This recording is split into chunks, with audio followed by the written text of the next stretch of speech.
A lot can be at stake for organizations that react too slowly or even too quickly when addressing a crisis.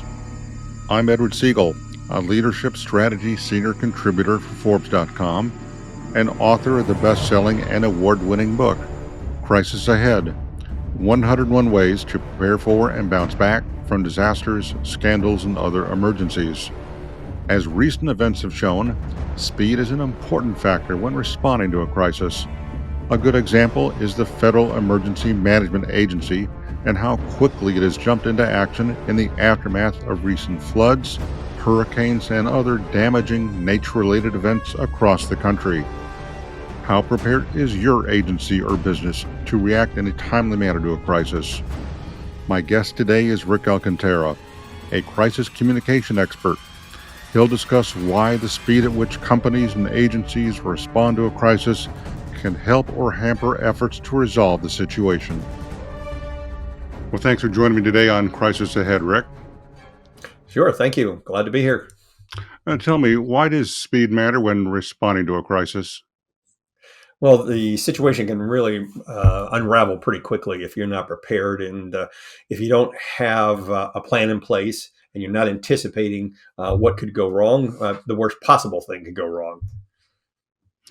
Is it possible to respond too quickly to a crisis? And if so, why? Yeah, I think so. If you are speculating, if you are just kind of guessing, if you don't have the facts, you can make the situation a lot worse. So I think if you just jump into it without having the data or the information or having people on the ground who are telling you what's actually happening, you really could make it a lot worse. And what are the potential dangers for responding too slowly or not at all? Well, first of all, you definitely have to respond. I think in today's environment, especially with social media and the kind of instant response that people expect, you need to really respond. And no comment, of course, as you know, is never an option because, of course, you certainly look guilty. But if you delay too long and you're not speaking for yourself, somebody else is going to speak for you. It could be disgruntled employees. It could be the media. It could be a regulator, law enforcement. You want to kind of get out early. You want to kind of just start kind of articulating, what your position is, if you have one, or kind of and talk about what you know about the situation. And if you're not saying it, like I said, somebody else can be saying it for you. So, Rick, do you think there's a direct correlation between the speed in responding to a crisis and the ability to control the message and the crisis? Yeah, I definitely think so. I think, first of all, you can reduce speculation and rumors. You get much greater control of the situation by being prompt, potentially even reducing losses, financial or otherwise. You have a chance to kind of shape the narrative of what the media is going to be saying. You can kind of reduce the chances that the situation will escalate. You provide your team leaders time to kind of implement measures. Your stakeholders, I think, will trust you more when they kind of hear it from you, very quickly. Um, I think the failure, though, if you're not getting out there quickly, is that you may be responding defensively to media questions. Third parties can make the situation a lot worse. It looks like you might be, deflecting accountability and responsibility. So again, it starts making you look guilty or that you're hiding something if you're not responding quickly. Does it matter whether the crisis happens on the federal level or in the private sector? Does that affect how quickly a company or organization respond to a crisis? No, I don't think so. I think, and it doesn't really matter. I think from the size of the organization or even the industry that you're in, I think the principles pretty much apply across the board that you need to be prompt and that you need to be thinking ahead of time and you need to have a crisis plan in place. It's going to be very difficult to kind of, tackle a crisis situation when you don't really know, who the players are going to be, who's going to be your spokesperson, what you're going to say, when you're going to say it, how you're going to say it. You have to have all those things kind of thought out ahead of time. And that's where crisis planning really has an advantage. It really kind of gets you thinking about, what could go wrong in this organization? What could blow up to create a brand emergency? What could crater our organization? So anticipating those kinds of things, I think is going to be absolutely critical for any organization of any size, whether you're in government, nonprofit, or corporate. So, to that point, what steps should organizations take now to help guarantee that they will respond to a crisis in an appropriately timely manner? Well, first thing you need to do is start thinking about, what are those situations that could bubble up that could really affect us, and what kind of response would we have to those kinds of situations? I think once you kind of identify what those issues are or what the potential situations could be, you need to kind of rank them as to what's the most likely thing that could happen and what could create the most damage to us, and then start kind of building out a plan which identifies, um, what your response would be, how you're going to communicate with your various stakeholders, what your timelines are going to be, and have all of this kind of in a plan that everybody in your senior leadership has seen and bought into, and also that the plan has been tested. It's also been run by your legal counsel so that they can kind of buy into what you're suggesting. Because one of the biggest problems that you could face in a crisis situation is your attorneys are basically saying, don't say anything for liability issues or liability concerns. The communications team is saying you need to really get out in front of this and start commenting. Senior leadership is probably going to buy into what the lawyers are saying more than the communicators. So if you have that plan in place and the legal team is bought into it, you're not going to have those kind of issues, I think, bubbling up when the situation occurs. Well, given all the members of a crisis response team who might have to be involved in responding to a crisis, it sounds like the response could be the equivalent of a team sport. You got everyone, have to have everyone moving quickly and in the right direction. How do you impress upon all members of a crisis response team the importance of responding quickly? Well, again, that the fact that their operations could be affected, or that the company as a whole could be affected, or that we may not even be in business, in another week or month or 6 months because of this situation. I think when you're first laying it out to those team members, you're going to talk to them about what could go wrong in your area of operation. Who would be the person who would be the expert in this situation to comment on this, whether it's a cyber breach or product recall, whatever. They get buy-in because they're contributing to the plan. So, that reduces the chance that there's going to be infighting when the actual emergency takes place.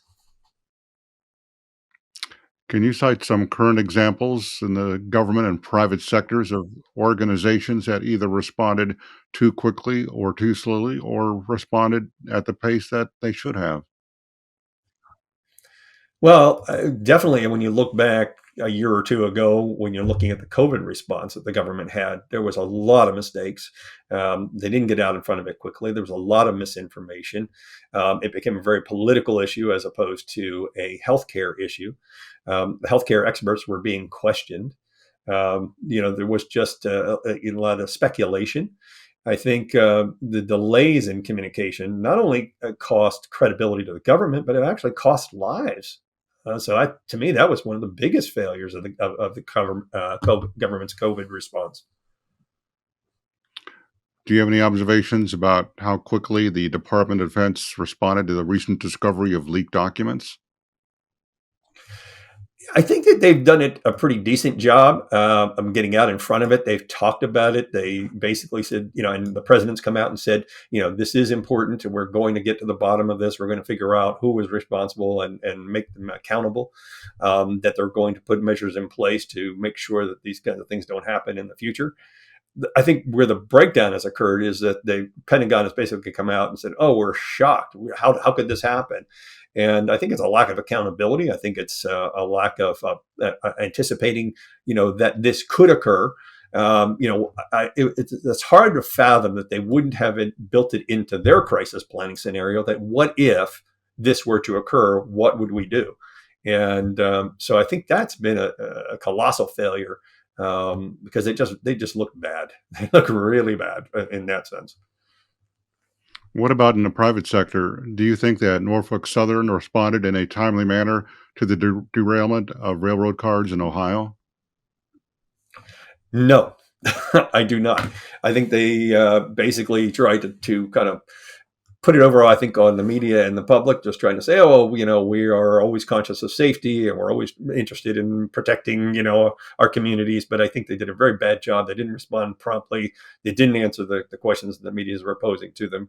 I think the community basically was saying, something different than what the railroad was saying. That this could be contained, and then the public and the people who are in those communities are saying, well, our drinking water, there's people getting sick.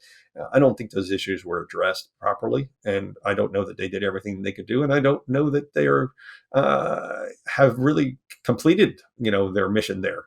And what have they articulated that they're going to change to prevent this from happening in the future? I haven't seen that. How do you think organizations should account for the timeliness factor in their crisis management plans?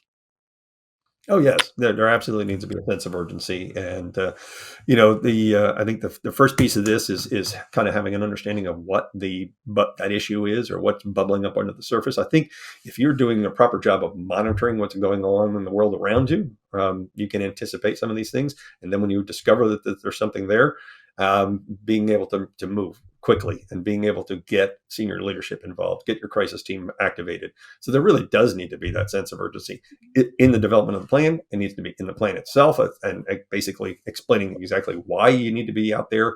Not everybody's a crisis expert. I mean, you may be in a firm of 50 people. You may have a plan in place. But what if that plan has never been tested? What if that plan we never even thought that this could happen here? So if you're not even looking at these issues, you're not thinking about it, if you're not monitoring and you're not testing these things to see what your response will be, you're probably going to fail when the situation really does arise. And how do you think corporations and agencies that conduct crisis management response exercises, how should they address the time issue in their crisis response scenarios? Well, when they're doing their testing, they again need to be able to think about like how fast are folks responding. So trying to think of in a real world situation where you're doing desktop testing or where you're doing a full blown drill, you need to be measuring this kind of stuff. You need to be looking at how fast people are actually responding and where the breakpoints are, so that when you come back and test it again, you can actually fix those things. Um, when you actually have a crisis, are you tracking all of those things? Are you going to be able to see, where the breakpoints were, so that, when the next thing comes along, have you been prepared? How did you address it? What did we need to fix to address the next time an emergency comes up? Rick, how important is it to have a active imagination and to be creative when thinking through worst case scenarios and the best way to respond in a timely manner to those scenarios? Well, yes, you really got to start thinking about, what could really go wrong here. Let's say, for example, it's going to be a natural disaster. Can you anticipate that, this facility is going to be rendered obsolete or, useless? Could the entire electrical grid go down? What impact would that have on our operations? I think a lot of companies prepare for, like the operational side of a contingency. I don't think they really think about the communication side of the emergency. So in that response situation, they're like, okay, well, we can move operations to South Carolina, but who's articulating what they're actually going to do? Who's telling their employees? Who's telling their partners? Who's telling the media? Who's telling regulators, legislators, whatever? I think all of those things need to be thought of ahead of time, and they need to be integrated into their crisis response. It's too late once the disaster occurs for you to start thinking about what should we be doing now. I talk to this point a lot with especially small businesses. You might have a company that's 100 employees or 50 employees, and I think there's this kind of belief that a disaster can't happen here because we're a small organization. We run a pretty tight ship. Nothing could really go wrong. But I think what they don't realize is that a disaster is not going to happen between 9 and 5 on a Monday to Friday. It could happen at 3 a.m. on a Sunday when the CEO is on vacation in France and nobody can track him down. Well, what are you going to do when that situation happens? And I think that's what they need to anticipate. So having an imagination like that, thinking about those kinds of things is really important. Start thinking about especially what could happen in social media, because it doesn't even have to be something that you created. It may not even be something you did. It could just be misinformation that's bubbling up. Somebody just started a rumor. So are you monitoring those sort of things? What kinds of things could people say that could really have an effect on your organization? What would your response be? If something blows up on TikTok, are you going to be able to respond? And if so, are you prepared to respond on that platform? Being able to respond through a press release may not necessarily address the needs of the people who are TikTok followers. So, are you delivering the right message in the right place at the right time? If you haven't prepared for it, probably not. So, does when and how and where a crisis unfold? How does that affect how quickly you need to respond to it? Obviously, social media, it's almost you have to respond real time, as opposed to say if you get a request from a newspaper and they're on deadline for a story that's going to run tomorrow. Uh, does that provide any sense of urgency to people to prepare, or does that give them a false sense of security that they might have more time? I think with social media, I think it sends a lot of people perhaps into a panic, and they may not understand the difference between an issue and a crisis. They might mistake something that might be bubbling up, but may not turn into a full blown crisis, and try to tackle it. If they try to address it on social media, maybe it's somebody who has really very small following, and it's really not something that's real. They could actually give that person credibility and credence, and now all of a sudden it does become an issue. So I think they really need to think ahead of time about what they would do on social media and who's going to be responding, and are you responding in the platform where you found that message. That's going to be critical, because again, if you're finding it on one platform and you're talking about it over here, these people over here may not go over there to see what's going on. So if you're on TikTok and that's where the situation is, you need to be over there talking about it. Same thing on Twitter. And Twitter, as you know, has become kind of a cesspool for misinformation and disinformation. So, having a system in place to monitor that kind of stuff is going to be critical. I think the other thing I'm seeing too, as far as a trend, is moving away from having your plan as something you stick in a binder and stick on a shelf. I think we're moving more towards mobile apps and being able to have that information available on your phone, on your laptop, on your iPad, so that everybody can be communicated to at once.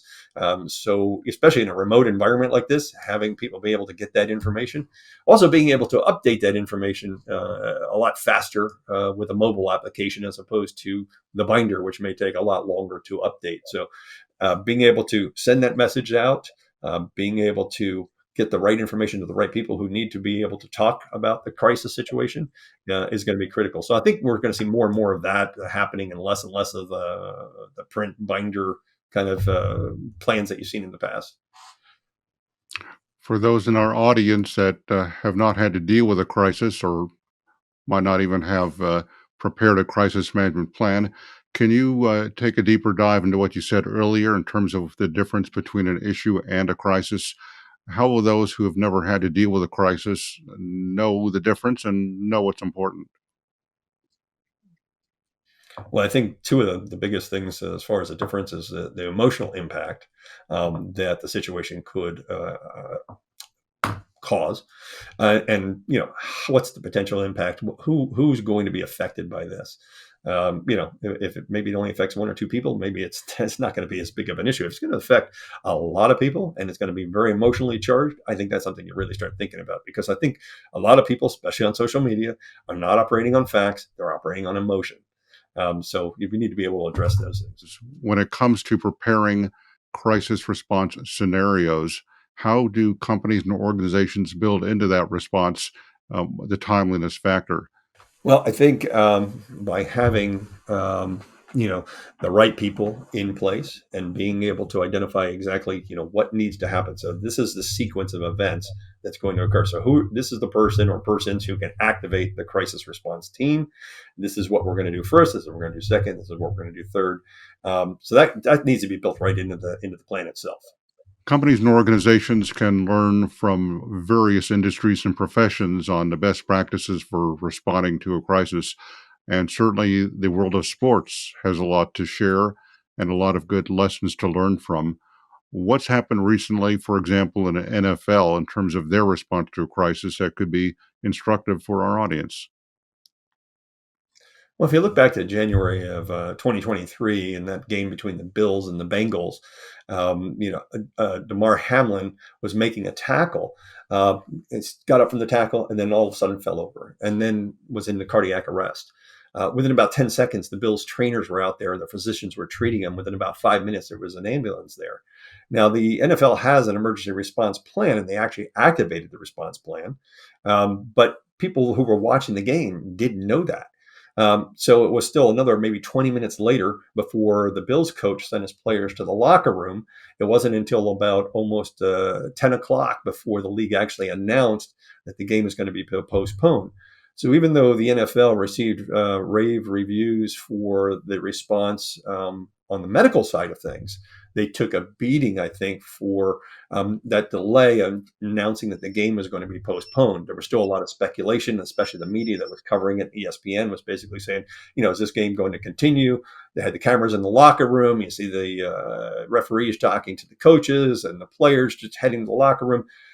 It was kind of a mess. And I think, a couple of weeks later, I think some of that was kind of forgotten by the public. But I think initially during the game when it was taking place, there was a lot of negative commentary about the NFL, about the commissioner. Why didn't they react faster? Why didn't they just cancel the game instead of talking about, we'll restart it after, a delay? I think, they could have done a much better job communicating. I'm afraid we're almost out of time today, but before we go, I'd like to ask you, what's the most important takeaway you'd like to leave with our listeners? That a crisis can occur at any time, and you always got to be diligent. You got to be thinking about what could go wrong, how you're going to respond to it, and are you prepared? Well, thanks for joining me today, Rick. I appreciate it. That's it for this edition of Crisis Ahead. My guest today was Rick Alcantara, a crisis communication expert. Be sure to come back next week for more advice and insights on preparing for, managing, and recovering from a crisis. Or subscribe to Crisis Ahead wherever you get podcasts. Each week I interview government officials, corporate executives, and experts who share their advice and insights about preventing, managing, and recovering from a crisis. Recent guests have included Jay Johnson, the former Secretary of the Department of Homeland Security. I've also interviewed Isabella Guzman, the Administrator of the Small Business Administration, and officials of the Department of Defense and the Federal Emergency Management Agency. Future episodes will focus on such wide-ranging topics as the role trust can play when preparing for and responding to a crisis, how to document and learn from a crisis, and measuring an organization's vulnerability to a crisis. And be sure to read my articles about crisis-related issues, news, and topics on Forbes.com, where I'm a leadership strategy senior contributor. Remember, it's not a matter of if a crisis will hit your organization or company, it's when. And the sooner you're prepared for it, the better. Produced by Heartcast Media.